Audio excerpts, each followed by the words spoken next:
Welcome to my channel where we try and desexualize the fear response by understanding it. And today we're going to dissect this user submission, The Harvest of Whispers. A documentary filmmaker specializing in forgotten agricultural rituals travels to a remote, insular farming village in the middle of nowhere. It's become somewhat famous in recent years due to the fact that despite being so far away from everything, it has some of the most bountiful harvests in the country. While researching the history of the area, he learns of an old folktale about the whispering corn that surrounds the village, which was once used to lure unsuspecting travelers off the path and into the field where they were never seen again. Dismissing it as just that, a folktale, he arrives in the village hoping to make a fun little documentary about how this tiny village became so successful at farming. But things don't quite go as planned when the documentary filmmaker arrives. Everyone in the village seems extremely happy and excited for his visit. They roll out the welcome wagon with open arms and big smiles. But there's something about those smiles that makes him uneasy. He can't put his finger on it, but it feels like everyone has the same smile, like no one dares to be different or unique.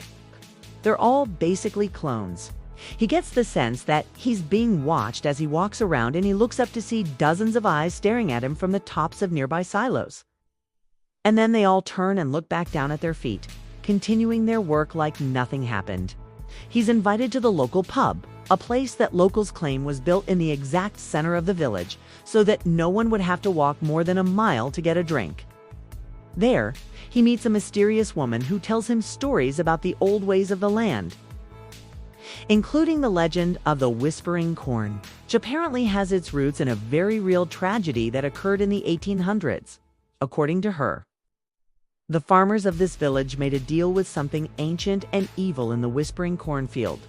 In exchange for bountiful harvests, year after year, they agreed to sacrifice the first of every name, the firstborn son of the village, to whatever entity resides in the whispering corn. Since the deal was struck, the firstborn sons have been sacrificed every year without fail. The entity's hunger could never be appeased, so the documentary filmmaker dismisses her story as crazy talk. After all, it is just a folktale, right? He thanks her for the hospitality, grabs another beer, and tries to chat with some of the other villagers. But as the night goes on, he notices that all of their conversations seem to eventually lead to the same subject, the whispering corn. Everyone speaks of it with reverence and awe, almost like it's a god to them. No one seems willing to talk about anything else. At some point, the documentary filmmaker excuses himself to go to the bathroom, and as he enters the stall, he sees the faces of the villagers staring back at him from the walls. Relief washes over him when he realizes that these are just pictures from a long time ago. He finishes his business, washes his hands, and exits the bathroom only to find that the pub is now empty and the doors are locked. When he turns to leave, he finds himself trapped inside. He bangs against the door, screaming for help, but no one answers. He kicks and scratches at the windows, trying to break them, but they are unbreakable. He collapses to his knees, exhausted, defeated, and terrified. As the sun begins to rise, he hears footsteps outside the pub and he presses his face against the window. To his horror, he sees the same people he had seen in the photographs on the bathroom wall. They had all been here last night. It trapped him inside the pub. He slides down the window in defeat, burying his head in his hands. As he does, he hears a voice. It's the mysterious woman from earlier. She says, "You shouldn't have come here. You never should have come here." The whispering corn has claimed another victim, and the cycle will continue. The documentary filmmaker's worst fears have been realized. He's trapped in a village of mindless drones who willingly sacrifice their children to an ancient evil simply because it gives them great harvests. He is utterly alone, completely at their mercy, and there is no hope of escape. Their evil knows no bounds, and his fate, along with that of countless others before him, is sealed. This is our first story from the depths of our community tab. This user's submission is actually their first ever post, so let's give them a warm welcome. If you enjoy their story, please consider voting it up to help it stand out among the vast wasteland of Reddit. Now let's move on to the next part of the video. I love the way this story starts. The premise itself is fantastic. We often see stories where the city slicker goes out into the countryside and does understand the ways of the rural folk.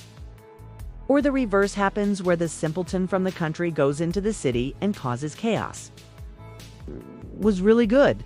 But this takes that familiar concept and twists it to lean into the unknown, using the bucolic setting to mask insidious intentions. It's the subversion of the ordinary familiar that folk horror relies upon. That is what taps into the deep, spooky fear factor. The idea that something terrible is hidden under the surface of something that appears normal is horrifying. We immediately meet the protagonist, who is a documentary filmmaker. This is already a good start. Filmmakers can be a bit like flies on the wall. They observe things without really interfering with the world around them. Of course, we know that making documentaries isn't exactly passive, but filmmakers generally do try to blend into the background so as not to influence their subjects. We also learn that he specializes in forgotten agricultural rituals, meaning that he is primed to understand and interact with the world that he's stepping into. However, it's important to note that no matter how much knowledge a person has, it is impossible to know everything about every subject. Therefore, there will always be something new to learn. And that is precisely what happens in this story. As soon as the protagonist steps foot into the village, he's hit with an immediate sense of unease. There's nothing specifically that stands out as wrong. Everything appears to be working in perfect harmony. But his gut feeling is telling him something is off. His spidey senses are tingling, if you will. Although he can't pinpoint what is bothering him so early on, it helps establish that things are not as they seem. And that theme continues throughout the rest of the story. The villagers themselves are described as nice, welcoming, and friendly. However, there is something about their behavior that just doesn't sit right with the protagonist. They're too perfect, too welcoming. There is something sinister lurking beneath the surface, something that the protagonist is starting to pick up on. This is a classic example of building tension through atmosphere. The reader is given just enough information to understand that something is amiss without knowing exactly what it is. This creates a sense of suspense and keeps the reader engaged and wanting to know more. In addition to the villagers' strange behavior, the protagonist learns about the legend of the whispering corn. The idea of a malevolent force residing in the cornfields is a clever way to introduce a supernatural element to the story. It also serves as a warning to the protagonist, foreshadowing the danger that lies ahead. The inclusion of the folktale adds a layer of depth to the story, suggesting that the events of the past may not stay in the past. It also sets up a contrast between the seemingly idyllic village and the dark secrets that it holds. As the story progresses, the protagonist's unease grows. The whispering corn becomes an ominous presence looming over the village, casting a shadow of dread over the entire town. The final scene is particularly effective, trapping the protagonist in the pub and revealing the true nature of the villagers and their devotion to the whispering corn. It's a clever way to end the story on a note of hopelessness and despair, leaving the reader with a sense of foreboding and dread.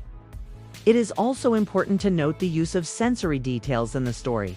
The author uses vivid language to create a strong sense of atmosphere, allowing the reader to experience the story through the protagonist's eyes, ears, and skin. The isolation, the oppressive heat, the sound of insects, all contribute to a feeling of claustrophobia and dread. Overall, this is a well-written story that effectively uses elements of folk horror to create a sense of suspense and dread. The characters are believable, and the plot is both intriguing and unsettling. The author's ability to build atmosphere and create a sense of hopelessness is particularly impressive. Well done!